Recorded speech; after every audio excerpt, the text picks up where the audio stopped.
And now, it's 10 a.m. Let's just get down to it. And it's time for your sports fix. Strap yourselves in, folks. From two guys who have covered the teams you're passionate about for years. We are professionals. This is Jake Scott and Ben Anderson on 97.5 The KSL Sports Zone. Jake and Ben, 97.5 The KSL Sports Zone.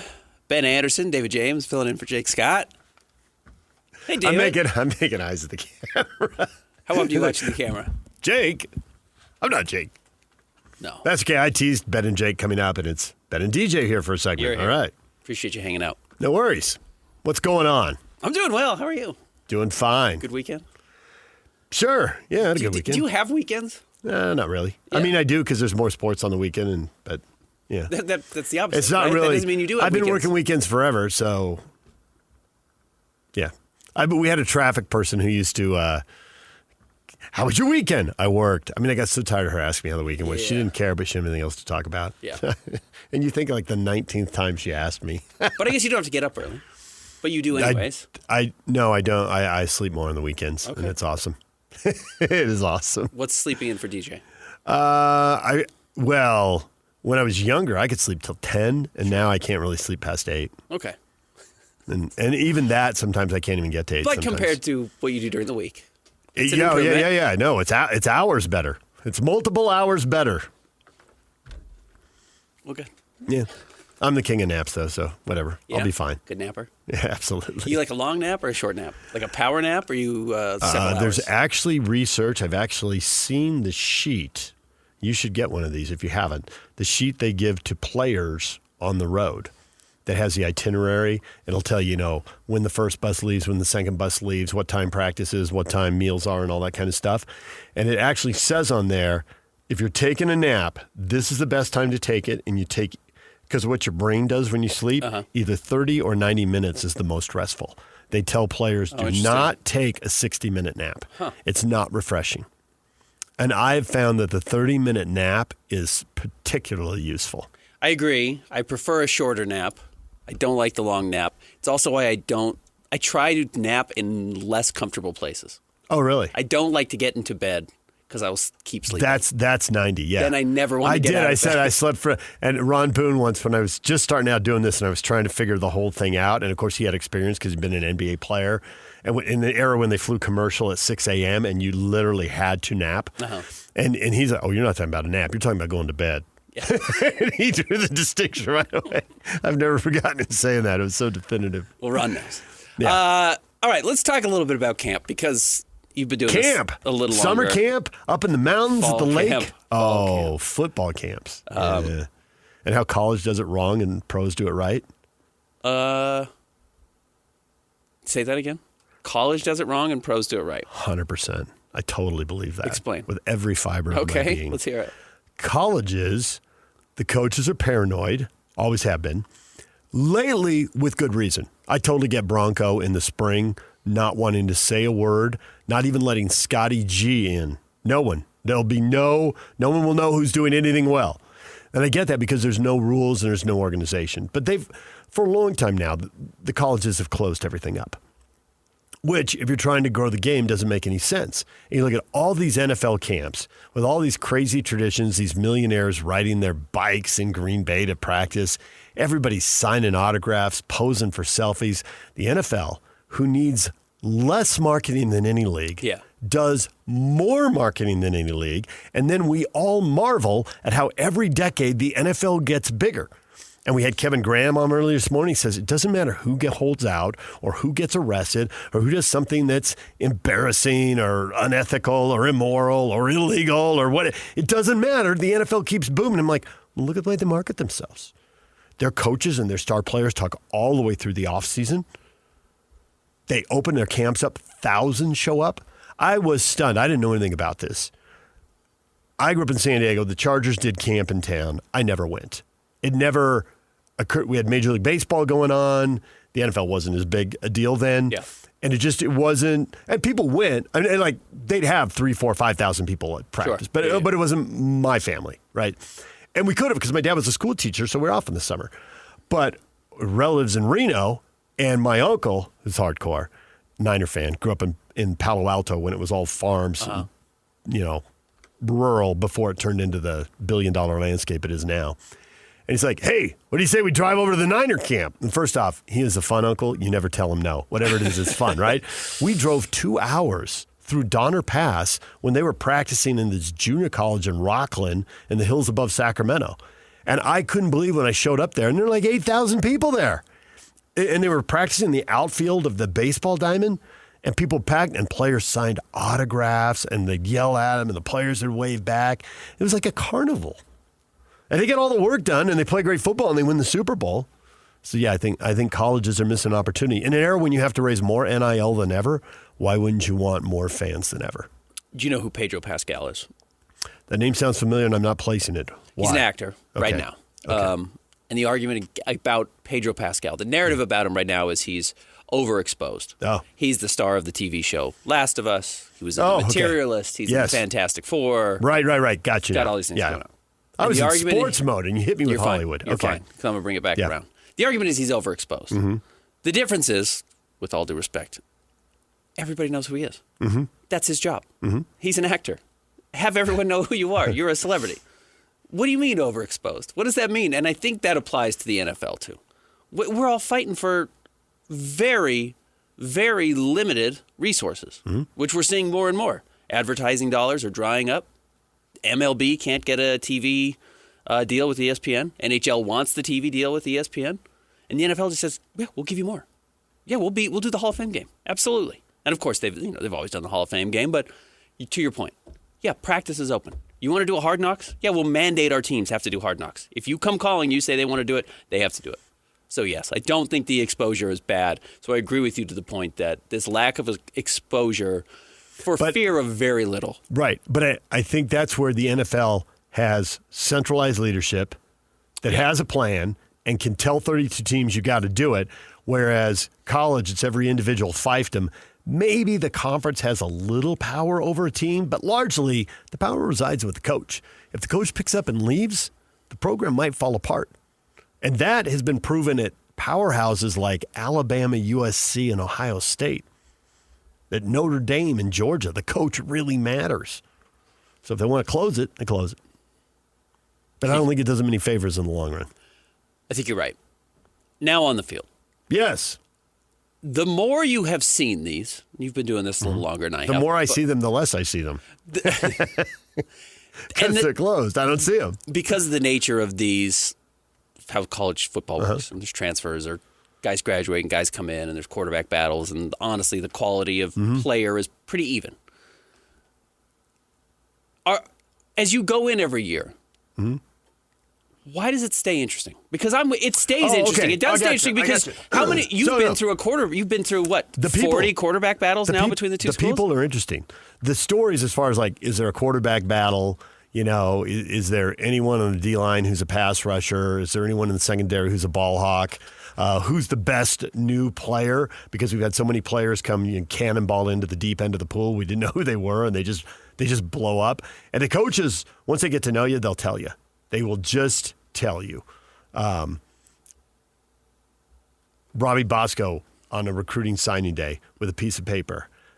There's a lot of good players here. This guy's unreal. And he holds his finger on it. Yeah, it was Luke Staley. Yeah. In an era when there wasn't as much hype, I didn't know.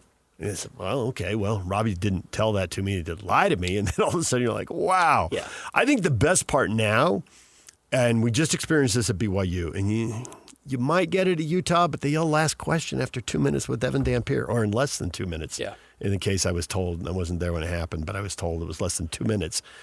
If you get to know the players, people are interesting, and the players are interesting. In an era when Rick Majerus could be really hard to deal with, he recruited the most interesting, nicest people. Yeah. It was, the players just went out. We're all, Alex is here, right? Sure. But Andre Miller was great to get to know. Right. He had a great story. Hano Medela, great story. Right. We followed the Johnson brothers because they were high school stars here. So that was a different kind of story, but it was a great story. And there were so many other players.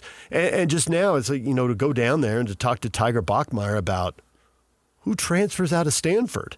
Oh, the guy who has his degree in 2.5 years. Yeah. And you ask him, do you and your brother Is there something like you read the game the same way and it gives you an extra edge on the field? It says, I'll answer that by telling you 2 stories. I'm like, this is a dream. Yeah. This is awesome. He was fantastic. And so to meet somebody new who has an interesting story and will tell interesting stories, and he told about a pass his brother unexpectedly threw in a basketball game, and he just knew.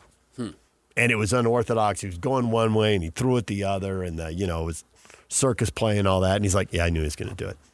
It's just like brothers, they knew. So yeah, that's what makes it interesting is the people, Do you think that's going to stay? Because one of my big fears with NIL is that the players are going to adapt or evolve into what pros evolve into relatively quickly. Rookies are fun. Ace Bailey at Summer League this year was outstanding and hilarious and wide open and willing to answer questions and was honest and telling you what he was surprised by and shocked by and excited. 23 is going to be different, and 28 is going to be really different. Right. And, we've seen it over and over. And it's not just basketball players. It's every sport. Well, I mean, that's where the overexposure and the getting burned out. And, and they do. They can and doing the same thing over and over again.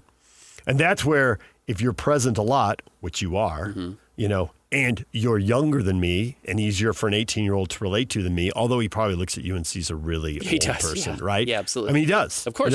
Twice his age. But nonetheless, if there's some interaction and relationship there, which is dangerous because then, when you're asked to analyze, and you don't want to come down too hard on someone you know and you like, that's always the dance. It's always you got to juggle that, right? So, yeah, there is that risk. I mean, Andre Kirilenko kind of went through that. He was way open. And to the point, like John Karate told me once, he'll never change.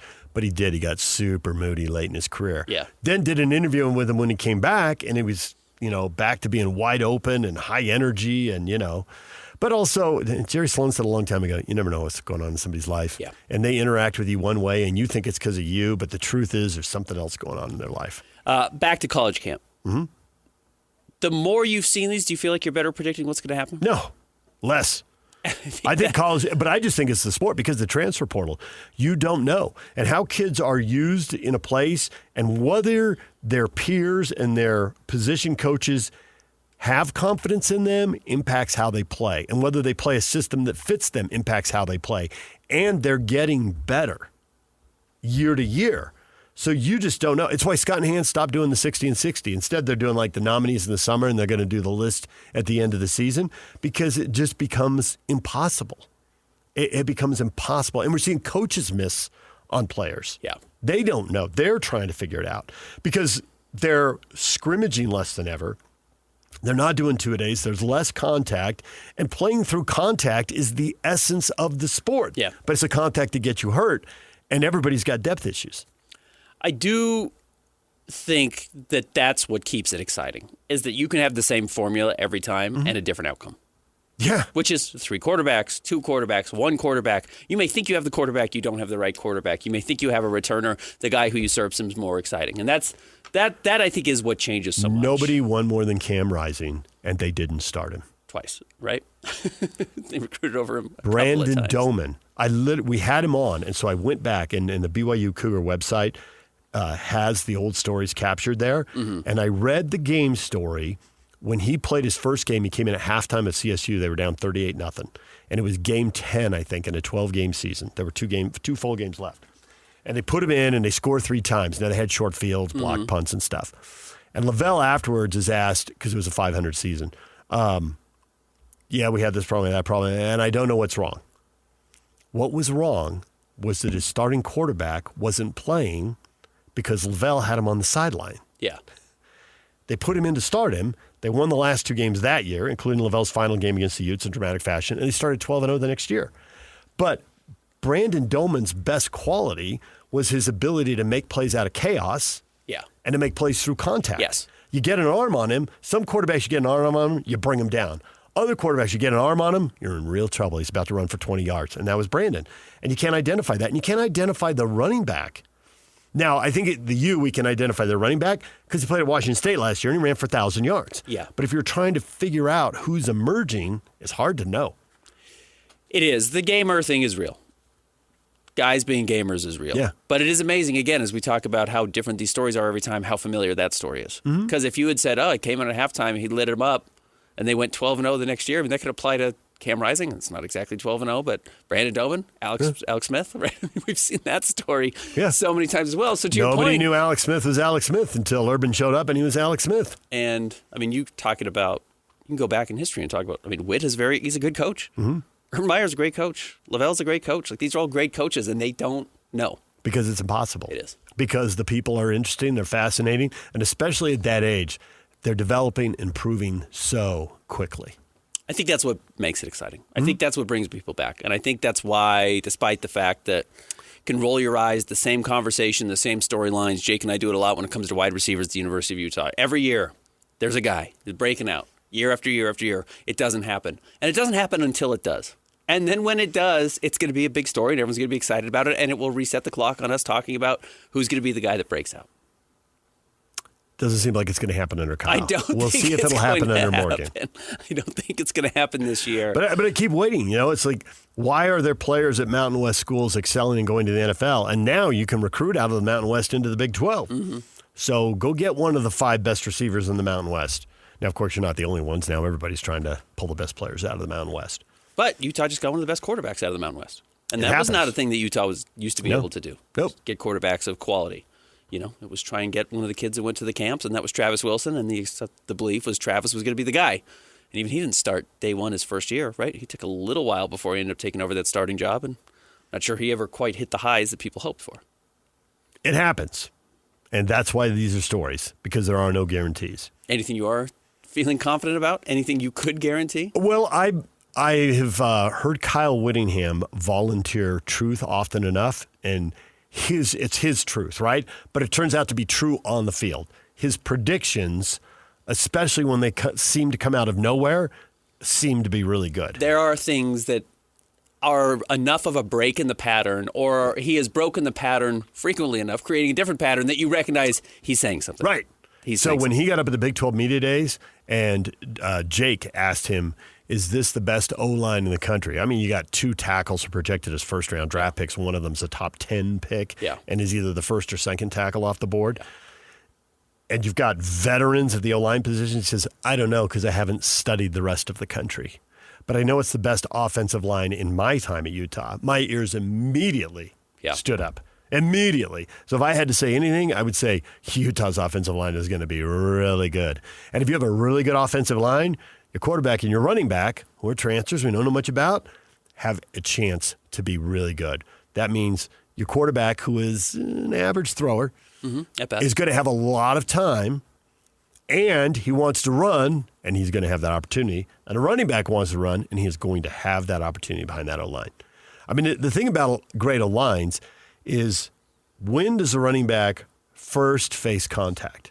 You know, when the O-line's having a bad day and you're getting hit in the backfield, your totals are terrible, right? Even if you break contact, it's to get back to the line of scrimmage or get a yard or 2. If you're not getting touched until you're 4 yards downfield, you're going to have great stats. Life's easy. Life is good. It is good. And those of us who don't know all the technique, and Hans Olsen can sit here and break it down for us all day long, but the thing I always tell people when they're trying to figure it out, I'm like, all you need to do is, at the end of the play, look at where the linemen are lying on the ground. Yeah. Right? Yep. There's linemen lying all over the place. Are they at the line of scrimmage? Are they in the backfield? And there'll be linemen for both teams lying on the ground as they thump each other and knock each other all over the place. But if they're lying on the ground 4 yards downfield, guess who's winning the game? Right. That offensive line is winning the game. That's who's winning the game. And then the running back gets to be the star from 4 yards to 10 or 14 or the end zone, whatever. Anything you're confident we're not going to see? Utah wide receivers catching 1,000 yards of passes. Probably not. I just don't think they're going to throw the ball that much. No, I agree. I looked at the stats for New Mexico last year. They averaged 24 attempts in the wins, 38 attempts in the losses, right? You're behind. You got to throw it more and all that. And they had a bad defense. I don't think the Utes are going to have a bad defense. So I think the passing attempts come down because I just don't think they're going to be either A, behind, or B, that far behind. I mean, you know, if you're behind by 4 points in the third quarter, it doesn't change your play calling. There's plenty of time. You can run the ball down the field. Luke Weissong. If there's 24 attempts and they're spread around through multiple receivers. I'm curious about tight end. and I know there's pushback at the U if I say they're not going to use a tight end, they're not going to throw to the tight end. I know I could get pushback from the U. But I also saw, I don't know, what was it, at least 3 tight ends transfer out. Yeah. They all go different places. He's got a new one over the weekend, but yeah. They're all thinking the same thing. There's no role for me. Yeah. Now, maybe some of that is they're all eyeballing each other and there isn't a role for 5 of us, So I will be intrigued to see how that plays out. Luke Weissong, the top receiver at New Mexico last year, did have 840 yards. And they had another receiver, Ryan Davis, who had 750. Which Utah has not had 2 players combined for 1,500 yards. I was going to say, if I were a U fan, I want a 1,000-yard receiver. But if I were a U fan and you offered me an 850 and a 750 right now, I'd take it. How much you're going to throw the ball? I think that makes those effective, efficient numbers. Those receivers probably can't get to those numbers if they're dropping many balls. They got to be catching it, and they got to be running with it after they catch it if they're going to get that kind of totals. Because Kyle's recipe. He wants to run the ball. The QB and the running back, he wants to play good defense. If they have the lead, they're absolutely going to run the ball and shorten the game. How many opportunities are going to be to throw it? You throw it a little bit. Everybody throws it 35 or 40% of the time. These numbers are also gaudy because of the pace they played with.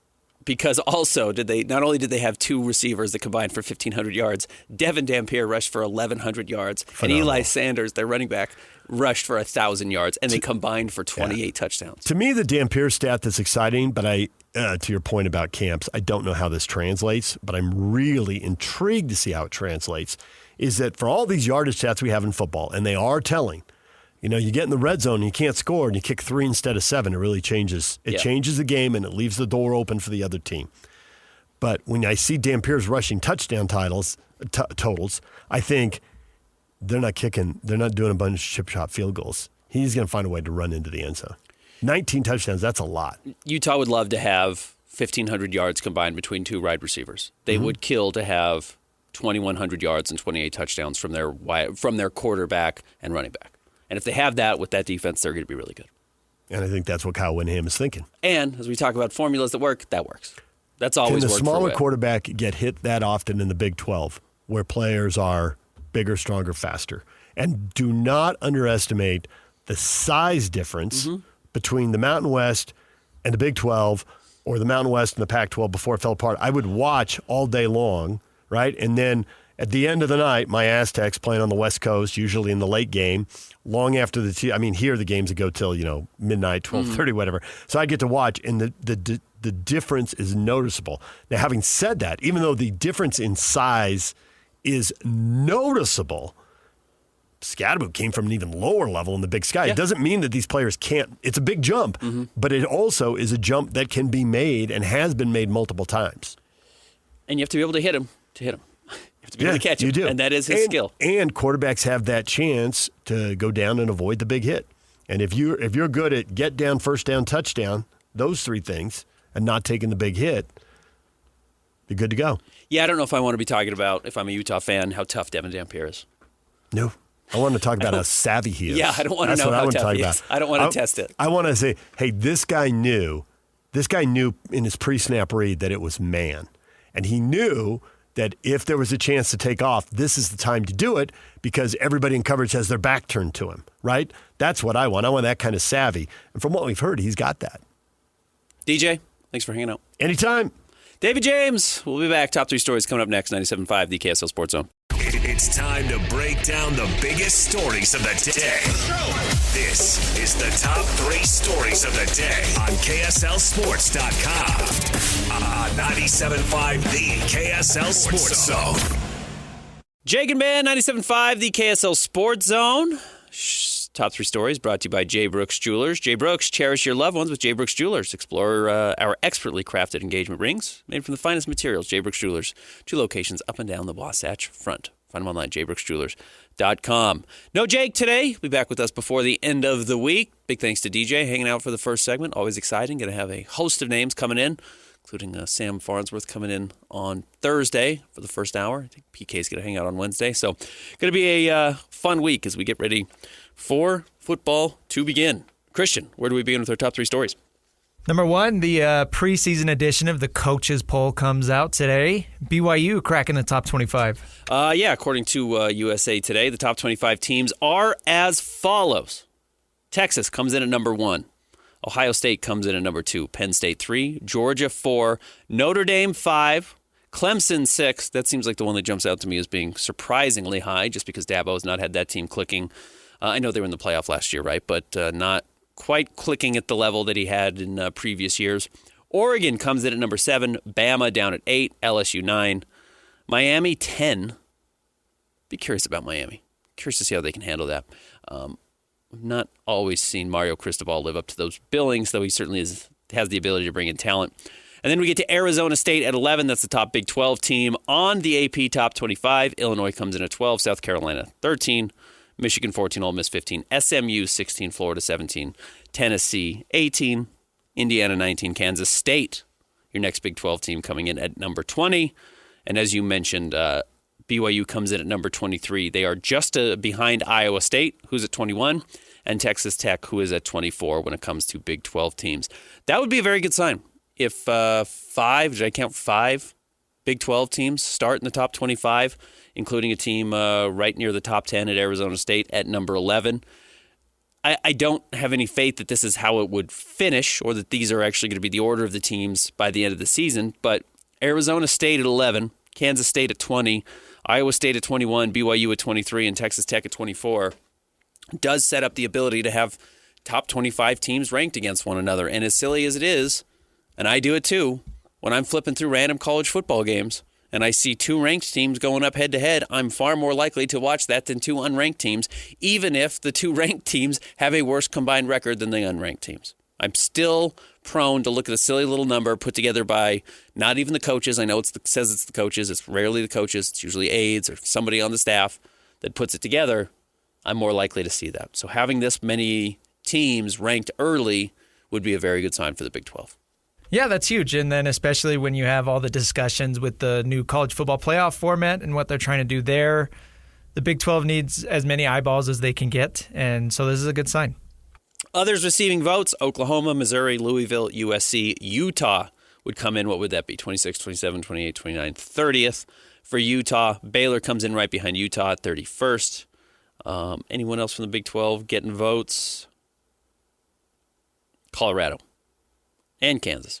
So a couple of Big 12 teams. Certainly seems like you're going to have close to 10, probably in the top 50 of college football, which I think is good. We'll see who ends up falling apart again.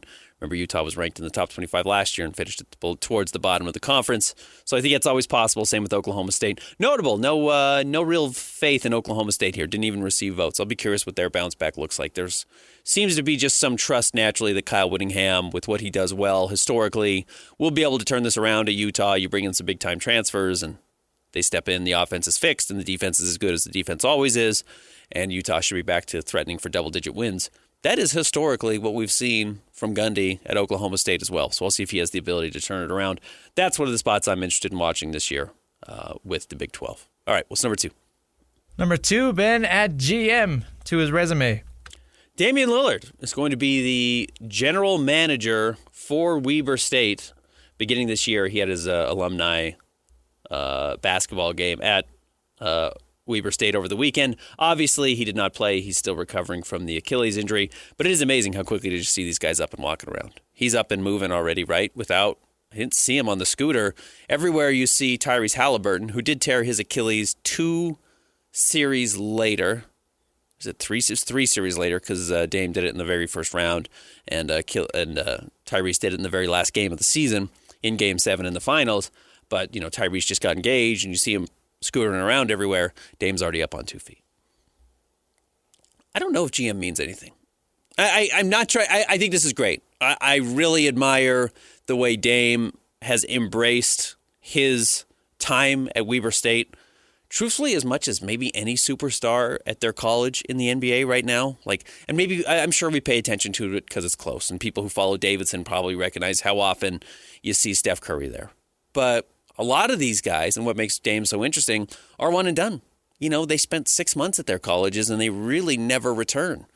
Dame is very forward about his love for Weber State. He's in Ogden surprisingly often. He hosts this game every offseason. So I do think this is a positive sign that he's willing to be around, and it's I guess not a major surprise. I guess my question would be, what impact does it have? Eric Duft, Weber State's head basketball coach, was on DJ and PK this morning. That was a really good interview. He talked a lot about how this was kind of something that Dame was already doing as far as he's just an ambassador for the program. Yeah. I'm sure they call Dame for money. I'm sure Dame, when it's available and appropriate, will be happy to talk to recruits. Got a lot of time this year. Yeah, he does have time this year. But yeah, put the finishing touches. He can come down and visit now that he's even a little bit closer, going from Portland to Salt Lake or flying into Ogden if he wants to. He has that ability to maybe be a little bit more present as he goes through his rehab. So good for Dame. Cool for Weber State. I'm not really sure I've seen this pay off for anyone. You know, if you have a lot of money in NIL, you're probably going to be an okay basketball program. If you don't, it's going to be difficult. Look at the big sky. Shaq is the GM for Sac State. And we'll see what type of a jump that makes for Sacramento State. We'll see if that has a big impact. But I've not seen it. And this is becoming increasingly common with teams taking over these types of roles. I don't know if it's honorary. I don't know if they get a little bit of money. I don't know how it works, honestly, but they seem to be excited to do it. And now that you can do it in college basketball, why not? All right, what's next? Number 3, the Jazz are working towards a buyout with Kevin Love. According to Mark Stein in his Substack, which is his subscription service, the Utah Jazz are actively exploring, or I should say Kevin Love is actively exploring potential pathways to leave the Jazz after the Jazz acquired him in the John Collins trade. Norman Powell goes to Miami, Kyle Anderson and Kevin Love come to the Jazz. Yes, I don't expect Kevin Love really to be with the team terribly long. Even if he was, I wouldn't expect him to have played much of a role on the roster. In some sense, I'm sure the Jazz would have welcomed a veteran. You know, the definition last year, or the claim last year from the Jazz that pups can't raise pups. I understand that. I think that can be a little, do we think that Patty Mills really changed the outcome of the Jazz this season? Is Keontae George a significantly better player, or Isaiah Collier a significantly better player because they had those guys? Maybe a little bit. If you talk to any NBA veteran, one of the interesting things, the guys who make it for a long time, not guys who are in the league for a year or two, but guys who are around. I remember talking to Mike Conley about it. Ask them who their vet was. And, Mike Conley, for example, was Damon Stoudemire. That was his guy that when he was young in Memphis, he would go to. Their lockers were right next to each other. It was on purpose. It was the other point guard. It was another small point guard teaching him how to do these types of things. And I think there is value to that. I do think that builds up over years. So if it's going to be Patty Mills in Salt Lake where he signs right before the season starts and is moved at the trade deadline, how much impact is he going to have on a guy? The revolving door, I think, has a chance to be, I don't want to say harmful, but certainly upend any idea that you're really gaining value from these guys getting mentored over a long period of time from these veteran players. I also think there's something to players that were already established within the culture of the organization, like Jordan Clarkson and Mike Conley, for example. Like, yes, they mean something to the Jazz locker room because they've spent a lot of time there. Kevin Love, I mean, he's a well-respected veteran, been in the league a long time, but it's like, what does he mean to the Jazz? Yeah, he's a mercenary. Yeah, he's not going to mean a whole lot to these guys. I am totally with you. And Drew Eubanks last year, Uncle Drew, as Jake likes to call him, I think, yeah, same thing. Yeah, it's cool. You've been around a long time. There's something to learn in that, hey, you see how, Drew Eubanks is not as talented as other guys in the locker room or other guys that you're going to play night in and night out. Why is he here? What's he doing that is allowing him to still be here, that he's been in the league now for 6 years after signing his contract with the Kings, whoever he signed with this summer? He's still going to be around. What's he doing to maximize the little he has compared to the rest of the players? And what do I see guys that have more talent doing that is not allowing them to stick around? And then you have to hope you actually have 19, 20, 21-year-olds who recognize those patterns, who have the ability to look outside themselves and keep their head above water long enough to see who else is even in the pool. Because that's the thing that I think is probably a little overrated as well. A lot of these guys are not going to be around long term. I will be curious who Ace Bailey teams up with. I will be curious who he looks up to within the Jazz's locker room, because they just really don't have that guy. Lauri Markkanen is the veteran, and actually, if you look at skill-wise, it's pretty similar to Ace Bailey, and I actually think there's a chance that Ace turns into a very Lauri Markkanen type of player as he reaches his prime. I think he could be that level of shooter who's maybe not a major playmaker, but a go-to 20-point scorer, maybe not even in the traditional fashion of guys who have their ball in their hand a lot. But that's not really Lowry's demeanor. Lowry's not necessarily the loudest vocal locker room person. And in my experience, he talks to the media more than he talks to his teammates. That doesn't mean he doesn't like his teammates. I think everyone likes Lowry.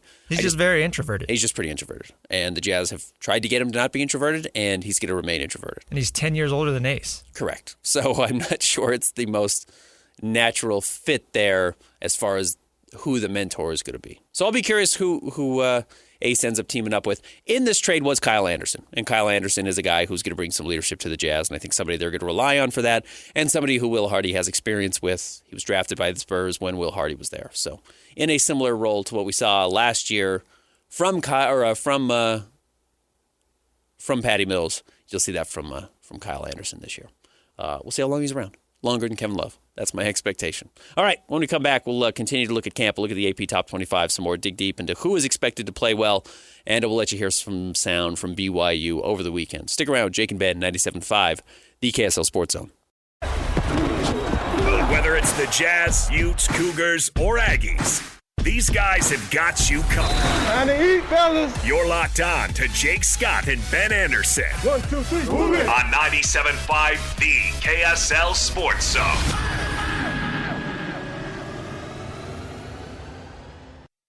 A lot, yeah. I don't want to put it, I don't have an exact number, but we want him to touch the ball a lot. He's one of our best players. He's in great shape. He's really changed his body. I don't know if you guys have seen him, but he's leaned out a little bit. He's one of the best players on this team. Jake and Ben, 97.5, the KSL Sports Zone. That's Aaron Roderick. Talking about LJ Martin, running back at BYU. I do think that's going to be a key, especially with the new quarterback in tow at BYU. They're going to have to figure out how to establish that running game early to open up things a little bit for the passing game. I know usually we talk about it a little bit the opposite way, but that will be most helpful for BYU early on. They should have a new look, but not improved, but capable offensive line. We'll see who breaks out on that or in that area throughout camp, and how that helps LJ Martin. But yeah, LJ Martin's going to have to carry a big load. If he can step in, be a reliable back, which he was when he was available last year at BYU, that's going to be a big positive for them. Because if they can move the ball, I do think the defense is going to be dominant. We saw their ability, it'll change because they lost some bodies on special teams to make plays. And on defense to make plays, it did make life very easy for Jake Retzlaff in the offense last year, even when things weren't clicking. This year it's going to be more difficult because Jake Retzlaff was a good player. And that's going to fall on the shoulders of LJ Martin. What is an inexperienced quarterback's best friend? Yeah. Turn around and give the ball. Give good the ball away to back a good and running a good back. defense. Yep. So that will help. And I do think BYU is going to be well equipped to handle that. And again, this is where we haven't necessarily seen it a ton from Kalani's BYU teams, but he's certainly familiar with that from his time at Utah. He did that a lot at Utah. He was in charge of those defenses. He understands how to manage games to a victory. And when your offense isn't clicking early, there are ways you can manufacture wins. It's what Kyle Whittingham has turned in a Hall of Fame-worthy career over, and it's what I think you're going to see early from BYU, though I expect some creativity on the offensive side of the ball to set the quarterbacks up to have some success, even through the air or with their legs or however they want to figure out the way to move the ball. I do expect to see BYU put their quarterbacks in situations to be a little bit more explosive than Utah does. And if you want to maybe knock Witt for that, historically that could be an issue, though generally it has resulted in wins by limiting mistakes, even if it's not as exciting to watch. I do think A-Rod, since he's been at BYU, has shown a little bit more willingness to try things, even with inexperienced or younger quarterbacks, and later reap the rewards of those risks. And we saw it with Jake Retzlaff last year. I think there's something to building confidence early on in the season, right? Like you've got a young quarterback coming in and playing, and it reminds me of actually going back to Whittingham and the Utes. Bryson Barnes' first play that season when they played Florida, play action pass, 75-yard right, touchdown. Right. Yeah. Like taking a deep shot, establishing the confidence, and letting them feel comfortable by making those plays. That's why I think, what's Utah's first play of the season probably going to be this year? It's probably going to be a Devin Dampier run. Yeah. Just, absolutely. To feel comfortable. Let somebody establish themselves with what they're used to. And you have the ability to get out there. And Hillstead had some big performances at Utah State. And if he ends up being the guy, which is kind of my guess early on, why start the true freshman, who's yet to take a snap early against a not very dangerous opponent in the first week of the season? Why throw them out there and, let them get on the field? They should be on the field by the second half, but L.J. Martin should be able to run over them to the point of where the segment started. L.J. Martin, last year, only 3 games with more than 15 rushing attempts. I expect that to change pretty dramatically. He only had 2 games with more than 20. 20 is a lot, but he did average over 100 yards when he had over 20 carries, which should be the case. Yeah, and I don't know how many of those games he was fully healthy for. Even going back to camp, I know last camp he struggled with injuries basically from the onset of fall camp. So it sounds like he is fully healthy, and that should be a completely different animal. For the number of questions or the number of answers BYU had last year and how much success they did have on the field, the number one question seemingly week in and week out was, why is there not more L.J. Martin? Why is L.J. Martin not touching the ball more? Because when he had that early breakout and you realize, okay, this is a guy and he looks like a potential NFL back, which BYU, when they've had NFL backs, has been successful, as are most college football teams. Shouldn't they rely on that a little bit more? And when they don't, there's usually a reason. And I don't think it's because they don't like him. I think they do like him. And every time you hear coaches talk about him, including A-Rod there seems to be some belief in him. So if he comes back healthy and is ready to go, he should be in a good spot to continue to perform. Let's talk about Win Ticket Wednesday. Coming up in 48 hours, win big every Wednesday on the KSL Sports Zone with Win Ticket Wednesday. This Wednesday, win tickets to see Cyndi Lauper, August 14th, the Utah First Credit Union Amphitheater. Don't miss Cyndi Lauper's Girls Just Want to Have Fun Farewell Tour. Get tickets now at livenation.com or listen at the KSL Sports Zone all day Wednesday for your chance to win. When we come back, we'll walk through the AP Top 25 Coach, well, I guess the Coaches Poll that has come out, been released. Who does Utah play? Who does BYU play? Who do they not play? How does that impact their schedule? And we'll let you hear some more sound from BYU. Stick around, 97.5, the KSL Sports Zone.